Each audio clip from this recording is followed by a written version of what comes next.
বেলাবেলির ঝামেলা ছাড়া এই যে পরোটা বানিয়ে নিয়েছি খুব সুন্দর করে। গোলা রুটির ডোর তৈরি করে তারপরে পরোটাটা বানিয়েছি, তবে ক্যামেরাটা অন করতে মনে ছিল না। এই হচ্ছে আমার অবস্থা। এই যে দুই বাপ বেটা খেয়ে গেছে, এখনো অনেকগুলো রয়ে গেছে, সেগুলো এই তো আমরা মা মেয়েরা খাওয়ার জন্য বানিয়ে নিচ্ছি। আসলে সবসময় কিন্তু বেলাবেলি ভালো লাগে না।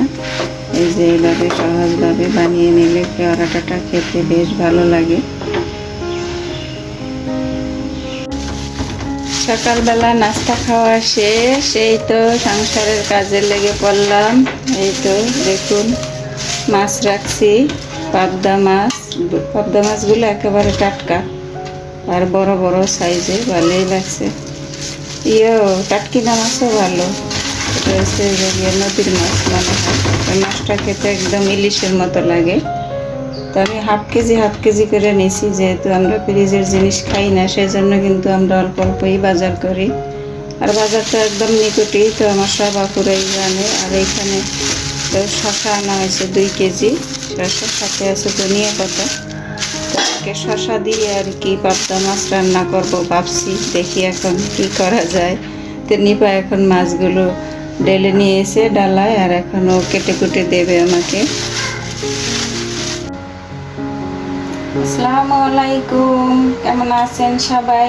আশা করছি আমার প্রিয় ভাই বোনেরা ও দিদিমণিরা কাছে কিংবা দূরে, দেশ কিংবা দেশের বাহিরে, যে যেখানে আছেন আল্লাহর অশেষ রহমতে সবাই অনেক বেশি ভালো আছেন এবং সুস্থ আছেন। আমিও আলহামদুলিল্লাহ। এই তো নতুন দিনে নতুন আরও একটি ভিডিও নিয়ে আমি হাজির হয়েছি আপনাদের মাঝে। আশা রাখতেছি আমার আজকের ভিডিওটিও আপনাদের কাছে ভালো লাগবে ইনশাআল্লাহ। তো আমার সাথে থাকুন আর দেখতে থাকুন। তো নিপাত ওইদিকে মাছগুলো কেটে ধুয়ে নিচ্ছে, আর আমি এদিকে শশাগুলোর খোসা ছাড়িয়ে নিচ্ছি। তো আমি খোসাগুলো ছাড়িয়ে তারপরে এই যে মুখের অংশটা ভালো করে কেটে তারপরে ঘষে যে মুখে যে একটা তিতা ভাব থাকে সেটা ছাড়িয়ে নেব, যেহেতু রান্না করব। অনেক সময় দেখা যায় 2-1টা তিতা পড়ে যায়, সব সময় না, আবার সবগুলোও না। তো সেই জন্য আমি সেই কাজটা করে নেব অফ ক্যামেরায়। তো আমি আগে খোসাগুলো ছাড়িয়ে নিতেছি। খোসা ছাড়িয়ে তো মুখের তিতা ভাবটা ছাড়িয়ে তারপরে আমি গোটা অবস্থায় ধুয়ে তারপরে শশাগুলো কাটবো। শশা কখনো ধুয়ে কাটা ঠিক না, মানে কাটার পরে ধোয়া ঠিক না। তো এরকম অনেক সবজি আছে কাটার আগে ধুয়ে নিতে হয়, তাহলে জিনিসটা ভালো হয় আর কি, যেহেতু এগুলো পানি জাতীয় সবজি। তো সেই জন্য আমি এখন এই তো সবগুলো শসার খোসা ছাড়িয়ে নিতেছি। তো সবগুলো শসা আমি খোসা ছাড়িয়ে নিয়ে জায়গা মাথা কেটে নিয়েছি সবগুলোই, মাত্র একটা শসা রেখে দিয়েছি। এই যে যেসব আপুরা নতুন গৃহিণী সবে বিয়ে হয়েছে তাদের জন্য। তো অনেকেরই কিন্তু অনেক সাধারণ কাজও অজানা থাকে, এটা কিন্তু কেউ মাইন্ড করার কিছু নেই। তো এই যে তাদের বোঝার সুবিধার্থে আমি দেখিয়ে দিচ্ছি। এই যে মুখের অংশটা কেটে এভাবে ঘষে নিলে হয়।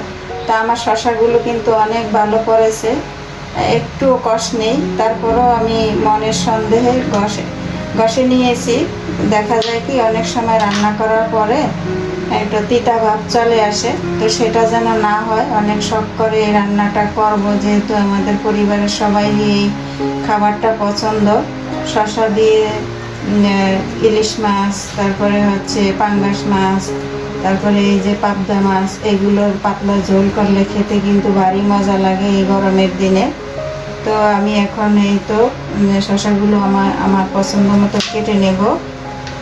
তো জানি না এই পর্যন্ত আমার আপু ভাইয়ারা দিদিমণিরা কে আমার সাথে আছেন, ভিডিও দেখছেন, কিন্তু একটা লাইক দিতে ভুলে গেছেন।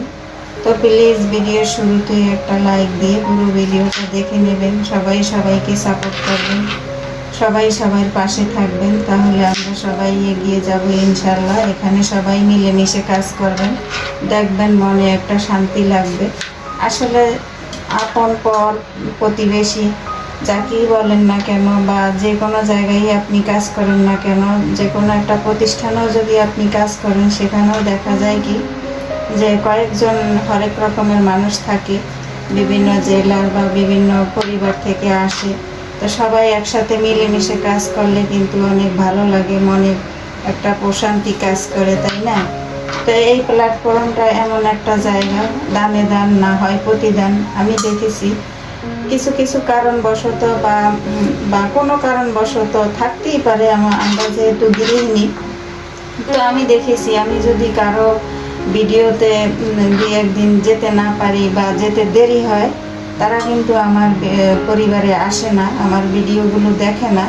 তা আমি সেই জায়গা থেকেই ধরে নিয়েছি যে এটা এমন একটা প্ল্যাটফর্ম যে দানে দান না হয় প্রতিদান, সেই জন্য এই কথাটা বলেছি। তো এটা কিন্তু আসলে এটা বাস্তব। দেখা যায় কি, আমি আপনার ভিডিও দেখবো, আপনি আমার ভিডিও দেখবেন, এটা পাওনা দেও না, এই আর কি। যাই হোক, এই তো আপনাদের সাথে কথা বলতে বলতে এই যে আমি শসাগুলো কেটে নিচ্ছি আমার পছন্দ অনুযায়ী। আর এই যে বুকের নরম অংশটা আমি কিন্তু ফেলে দেবো, এটা আমরা খাই না, আর এটা রান্না করলেও ভালো লাগে না। এইভাবে আমি সব শসাগুলো কেটে নেব অফ ক্যামেরায়। তো শসাগুলো কাটাকাটি শেষ, এবার রান্না করতে চলে যাব। তো নিপাকে একটা দিয়েছিলাম যে খেয়ে দেখো তিতা হয় কিনা। তো খেয়ে বলল যে না ঠিক আছে, তিতা লাগে না। এখন রান্না করার পরে আর কি বোঝা যাবে। যাই হোক, আল্লাহ ভরসা, দেখি কি হয়। এখন রান্না করে নেব। এদিকে নিপা মাছগুলো সুন্দর করে ভেজে দিয়েছে। প্রত্যেকটা মাছের মধ্যে ডিম, তো কিন্তু ডিম আলাদা করে নেয়, মাছের ভিতরেই রাখছে। বলছে আম্মু সুন্দর লাগবে দেখতে, তো সেই জন্য সুন্দর করে মাছগুলো ভেজে দিয়েছে। আর আমি তো রান্নাটা বসিয়ে দিয়েছি। এখানে মাত্র রসুন থেতলে করে দিয়েছি আর অল্প একটু পেঁয়াজ পেস্ট দিয়েছি, যতটুকু লাগবে আর কি। তো এই তো এখন তেলের মধ্যে ভেজে নিতেছি, তারপরে শুকনো উপকরণগুলো দিয়ে দেব। এরই মধ্যে কিন্তু বৃষ্টি চলে এসেছে, এই যে দেখুন ঝুম বৃষ্টি হচ্ছে। তো বৃষ্টি চলে এসেছে আর আমিও বারান্দায় দৌড়ে গেলাম। আর এদিকে এসে তাড়াহুড়ো করে এই যে গুঁড়ো মশলাগুলো দিয়ে দিলাম। হলুদ মরিচের গুঁড়া, জিরের গুঁড়া, ধনিয়া গুঁড়া পরিমাণ মতো দিয়ে এখন এই তো কষিয়ে নিতেছি। মশলাগুলো ভালো করে কষিয়ে নিয়েছি। এখন এই তো কেটে দিয়ে রাখা শসাগুলো দিয়ে দিলাম। শসাগুলো ভালো করে কষিয়ে নেব। এই তো শসাগুলো ভালো করে কষিয়ে নিয়েছি, তবে অতিরিক্ত কিন্তু কষানো ঠিক না। শসা যেহেতু একেবারে কচি, আবার নরম জাতীয় খাবার। যাই হোক, এখন আমি জলের জন্য পরিমাণ মতো পানি দিয়ে দিচ্ছি। জলটাকে একটু ফুটে উঠলেই আমি মাছগুলো দিয়ে দেব।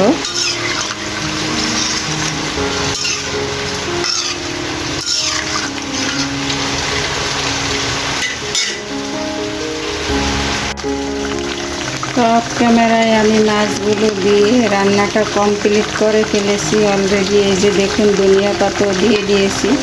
তো এই যে ভুলো মন, আমার কিন্তু একদমই খেয়াল ছিল না ক্যামেরা অন করার জন্য। তো মাশাআল্লাহ, রান্নাটা দেখুন কতটা সুন্দর হয়েছে। একেবারে লোভনীয় একটা খাবার, স্বাস্থ্যসম্মত খাবার এই গরমের দুপুরে। শসা দিয়ে পাবদা মাছের পাতলা ঝোল খেতে কিন্তু বেশ ভালোই লাগে। তো আজকে এই তো পাবদা মাছ, শসা দিয়ে পাবদা মাছের পাতলা ঝোল করে নিলাম। তো এরকম ঝোল খেতে আমার কাছে ভালো লাগে। বৃষ্টি হলে হবে কি, গরম কিন্তু একটুও কমেনি। এই বৃষ্টি তো এই রোদ, প্রচুর গরম লাগে, এই এরকম একটা অবস্থা। তো আমার ভিডিওটি আজ এখানেই শেষ করব। দেখা হবে অন্য কোনো ভিডিওতে। সেই পর্যন্ত সবাই ভালো থাকবেন, সুস্থ থাকবেন, নিরাপদে থাকবেন। সবাই সবার জন্য দোয়া করবেন। আল্লাহ হাফেজ। আসসালামু আলাইকুম ওয়া রাহমাতুল্লাহি ওয়া বারাকাতুহু।